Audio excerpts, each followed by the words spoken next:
Prezados alunos, sejam bem-vindos a mais um vídeo. Neste vídeo vou falar um pouquinho sobre como conectar múltiplos escravos no barramento SPI. Então usar a interface SPI para criar um barramento onde eu posso conectar vários escravos. Nós vimos no vídeo passado que o mestre se comunica com escravos na interface SPI usando pelo menos 3 fios. 2 fios de dados, o MISO e o MOSE. Então para receber do escravo a gente usa o MISO, para enviar para o escravo a gente usa o MOSE, e uma linha de clock, que o mestre dita o ritmo de comunicação. Então, geralmente, a comunicação, a gente faz a conexão de MOSE com MOSE e de MISO com MISO. Igual lá em I2C, a gente conectava SDA em SDA e SL em SL. Agora, se quisermos conectar mais de um escravo nessa linha, eu vou conectar os mesmos fios nos barramentos de MISO, MOSE e clock. Então, MISO com MOSE e clock com clock. A transmissão de dados entre o mestre e os escravos funciona sem problema, porque o mestre envia dados para o escravo 1 e tanto o escravo 1 quanto o escravo 2 vão ver os mesmos dados recebendo, né? Porque o dado vem por aqui e vem por aqui, então não tem problema. O problema acontece quando o escravo quer escrever na linha e o escravo 1 quer escrever na linha e o escravo 2 também quer escrever na linha. Essa situação gera um curto-circuito caso o escravo 1 queira escrever o valor lógico 1 e o escravo 2 queira escrever o valor lógico 0, ou vice-versa. Essa situação é indesejada, mas existe uma forma de se proteger contra isso. Para evitar essa situação, a gente conecta um fio de Ship Select, ou Slave Transmit Enable, né, qualquer uma dessas opções, nos escravos.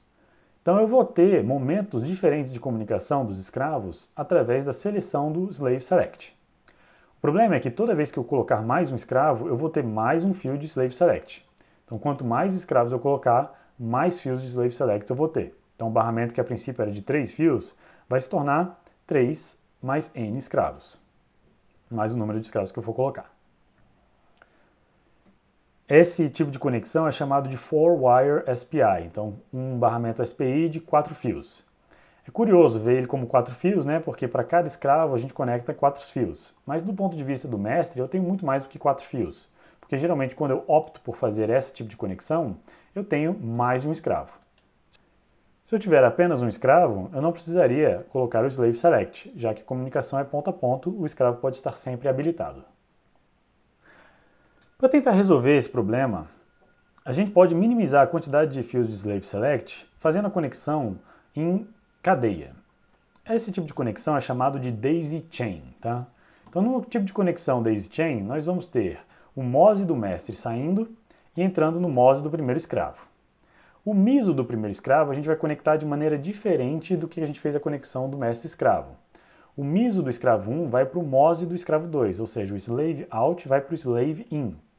Então, o dado que saiu do mestre vai ser encaminhado para o escravo 2 através dessa conexão encadeada. O escravo 2 vai transmitir o seu Slave Out para o Slave In do próximo escravo, e o último escravo na linha vai transmitir os seus dados, o Slave Out, para o Master In do mestre. Então, o último escravo é o único que faz a conexão correta do MISO para o MISO. Então, do ponto de vista do mestre, a gente vai conectar MOSE com MOSE do primeiro escravo, e o MISO a gente vai conectar no último escravo, no MISO do último escravo. Já todas as outras conexões intermediárias vai ser MISO com MOSE. O clock, de mesma maneira anterior, quem dita o ritmo de comunicação é sempre o mestre, então o clock sai do mestre e vai para todos os escravos, e o Slave Select vai para todos os escravos também, então apenas um fio para todos os escravos. Então, por exemplo, se eu quero transmitir um determinado byte nessa linha, ela sai do mestre e vai para o escravo 1. Se o mestre continuar batendo o clock, esse byte vai sair do escravo 1 e vai para o escravo 2. Se o mestre continuar a bater o clock, esse byte vai para o escravo 3 através da linha encadeada do MISO para o MOSE.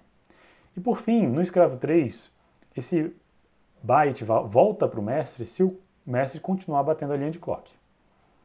Então o byte volta para o mestre. Então esse encadeamento de eventos tem que ser conhecido pelo mestre. Então a arquitetura, a estrutura, a conexão dos escravos na linha tem que ser conhecida pelo mestre. Por quê? Imagina que você queira fazer o mestre se comunicar apenas com o escravo 2. Então ele vai mandar 2 bytes para o escravo 2. Ele começa enviando um byte na linha, esse byte é transmitido para o escravo 2 e ele prepara um segundo byte para transmitir. Na hora que ele bate 8 vezes a linha de clock, esse byte vai ser transferido, o byte 1 vai para o escravo 2 e o byte 2 vai para o escravo 1. Para continuar a comunicação, o mestre precisa fazer bater o clock mais 8 vezes. Então, para que o escravo 2 receba o segundo byte enviado, o mestre precisa enviar um byte dummy, um byte que não tem significado na linha. Então, ele escreve esse byte na linha de dados e bate o clock mais 8 vezes, fazendo empurrar o byte 2 para o escravo 2. Nesse momento, o escravo 2 consome esse byte. Imagina que o escravo 2 queira responder ao mestre com um byte de resposta. Então eu vou chamar os bytes dummies aqui de D1, D2 e D3, e a resposta do escravo 2 eu vou chamar de reply. Quando o escravo 2 responder para o mestre é quem vai ditar o ritmo de comunicação. Então é o mestre que tem que empurrar os dados do escravo 2 de volta para ele. Então nós percebemos que para empurrar os bytes para o escravo 2, nós tivemos que mandar pelo menos um byte dummy ao final do último byte enviado. Quando o escravo 2 quer enviar essa informação de volta para o mestre vai escrever mais um byte dummy. Esse byte dummy vai empurrar o byte que está no escravo 2 para o escravo 3, só que a resposta ainda não chegou no mestre. Para chegar no mestre, o mestre precisa escrever mais um byte dummy. Quando ele faz isso e escreve 3 bytes dummies na linha, a resposta finalmente chega nele. Quando a resposta chega no mestre, ele pode então consumir esse dado e se dar por satisfeito ou continuar a comunicação. Perceba que para o escravo comunicante, do ponto de vista do escravo que eu quero me comunicar, nós temos N escravos antes e M escravos depois. Então foi necessário um byte dummy representando um escravo antes do escravo que eu quero me comunicar, e foram necessários 2 bytes dummy representando os M mais 1 escravos que vêm depois. Em comunicação SPI, a gente tende a ver a linha MOSE e MISO de maneira separada, já que são duas linhas independentes. Então, quando eu me comunico num sistema SPI, geralmente o mestre, a saída do mestre, a gente vai enviar um comando pela linha SPI, vai fazer bater o clock, o escravo vai então responder com uma resposta, então eu faço o clock bater mais 8 vezes para receber a resposta. E então, eventualmente, se o mestre quiser escrever mais dados, ele escreve na linha de dados e ao final da escrita de dados ele pode até obter uma resposta do escravo. Então essas coisas acontecem em momentos distintos ou podem acontecer em momentos simultâneos também. Imagina que você queira fazer uma escrita de dados, o escravo tem total liberdade de te mandar bytes durante a transmissão de dados. Agora, numa linha daisy chain, é muito comum a gente ver a linha MISO e MOSE num diagrama onde a gente tem as duas informações juntas. Então elas são vistas como uma cadeia de eventos. Então essas informações, por conta da conexão daisy chain, a gente acaba tendo que esperar a resposta do escravo antes de enviar novos dados. E é claro, por conta da múltipla conexão dos múltiplos escravos que a gente tem na linha, os dados não são recebidos de maneira instantânea. A gente tem algum atraso na comunicação entre esses dados. Então, as respostas elas demoram para chegar no mestre, porque a gente insere bytes dummy nessa linha. Então, a gente vai inserir N dummies, ou seja, N representando o número de escravos que tem antes do escravo que eu quero me comunicar, e M mais 1, M representando o número de escravos depois do escravo com o qual eu quero me comunicar. Esse número de dummies, bytes dummies que eu insiro, são tidos como bolhas de comunicação, e elas deixam a comunicação na linha um pouco mais lenta. Mas é o preço a pagar para ter comunicação com vários escravos na linha SPI. É claro que essa representação... Veja bem, este diagrama é um diagrama ilustrativo. Nós ainda temos duas linhas independentes, o MOSE e o MISO. Se a gente usar a linha dessa forma, é segurança total de enviar dados e receber dados para qualquer escravo. Entretanto, a transmissão de dados na linha pode ser otimizada se a gente voltar a ver as linhas como linhas em paralelo. Então eu posso mandar dados para um escravo, logo em seguida mandar dados para um segundo escravo e receber esses dados de maneira independente. Eu só tenho que prestar atenção na temporização dessa linha. Vamos estudar um caso específico de SPI que é muito comum. O estudo de caso que eu quero mostrar para vocês é o caso do cartão SD. O cartão SD tem vários fios de comunicação. Ele tem fios de alimentação e tem até 4 fios, 4 conexões de dados. No protocolo SD, chamado de comunicação SD, de cartões SD, nós temos envio simultâneo de 4 bits por vez. Só que os bits de comunicação também podem ser usados no modo SPI. Então nós temos o modo SPI, que funciona até 25 MHz, usando apenas uma via. E nós temos o modo SD, que é o modo de 4 vias, ou seja, 4 vias simultâneas em paralelo de 50 MHz. Então no modo SD a gente consegue transferir muito mais dados do que no modo SPI. Só que como eu quero fazer um estudo de SPI com vocês, eu vou dar uma olhada no modo SPI. O cartão SD ele recebe comandos através de blocos de dados, blocos de bytes, que são comandos enviados pela linha MOSI. Um bloco de comando ele é sempre formado pela seguinte estrutura. Nós vamos enviar o byte composto pelo nível 4, na parte mais significativa, e na parte menos significativa a gente tem um código que representa o valor do comando que eu quero escrever. Esse 4 forma, pelo menos nos 2 primeiros bits, o bit 1 e o bit... Desculpa.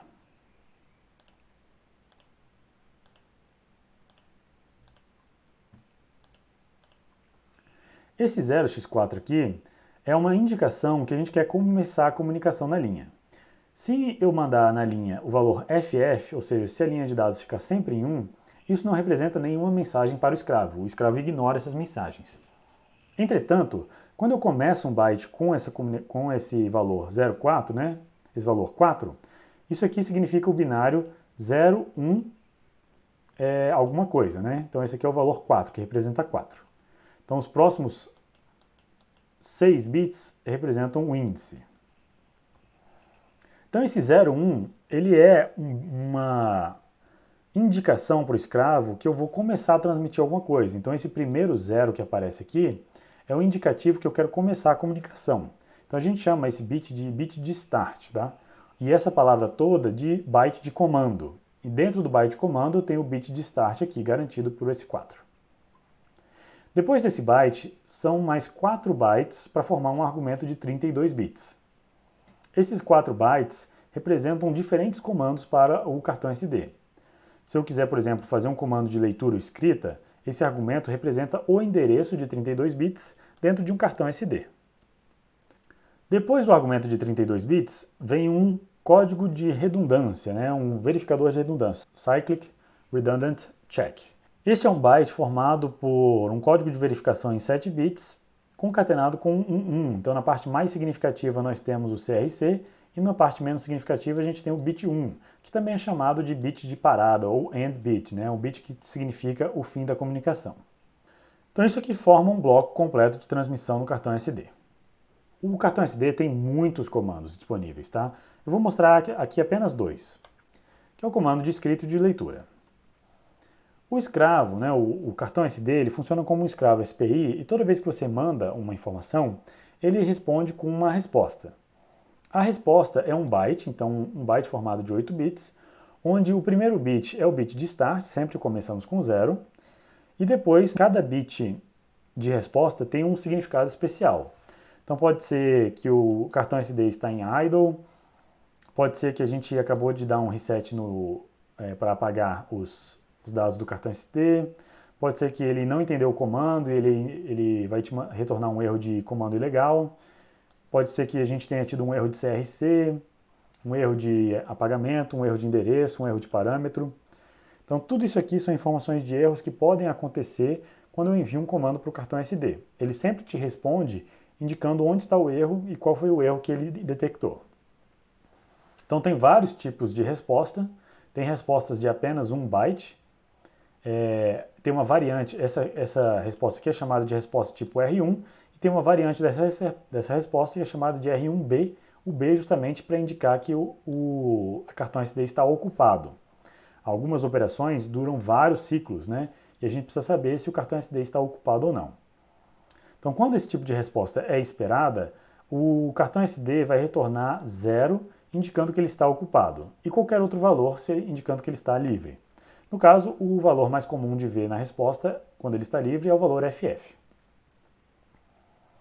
Tenho respostas de 2 bytes, também com informações de status, tenho respostas para fazer a leitura de registros internos do cartão SD, e por aí vai, tá? Tem vários tipos de resposta aqui. Agora, para enviar e receber dados, o protocolo do SD, em cima do interface SPI, ela funciona mais ou menos da seguinte forma. Eu tenho então o comando, com o start bit e o end bit, marcando o início e fim do comando. Logo após o fim do comando, o cartão SD responde com um reply. Depois do reply, imagina que você quer fazer a leitura de um bloco do cartão SD. Você passa como argumento o endereço da leitura, é um endereço de 32 bits. Ele responde indicando que está tudo ok, que ele vai fazer a leitura, só que o cartão SD demora um certo tempo para responder. Enquanto isso, você precisa enviar bytes dummy. Então o mestre ele tem que enviar bytes dummy até ele receber um byte especial, que é o byte FE. Então ele vai ficar lendo FF, FF, FF, de repente ele leu um FE. Ou seja, o bit menos significativo desse cara aqui foi para 0. E isso significa o bit de start. Depois do bit de start, o escravo ele responde com 512 bytes, então é muita mensagem que ele manda, com o dado que está dentro do cartão SD a partir do endereço que você enviou de 32 bits. E por fim, o cartão SD termina essa comunicação enviando um CRC de 16 bits, para você poder verificar que a informação está correta, que não houve erro na transmissão. Agora vamos ver o caso da escrita. Na escrita eu também vou enviar o comando, um comando representando o comando de escrita e o endereço a partir do qual eu quero escrever. O cartão SD vai responder. E logo depois, eu não preciso mandar inicialmente os dados logo depois do comando de escrita. Eu posso esperar um tempo para fazer esse envio. Então, o primeiro byte que eu tenho que enviar é o byte específico FE, para indicar que eu quero começar a me comunicar. Então, eu vou mandar o byte FE, aí o cartão SD vai ficar esperto para receber os dados. E ele começa a receber 512 bytes de dados e a gente tem que terminar mandando um CRC. No fim da comunicação, o cartão SD vai responder com um data reply, indicando que ele entendeu a informação, que o CRC estava correto. Qualquer que seja a informação aqui, ele vai te responder, indicando se houve ou não erro de comunicação. Depois, ele vai demorar um certo tempo para escrever. Existem cartões SD que são mais rápidos que outros.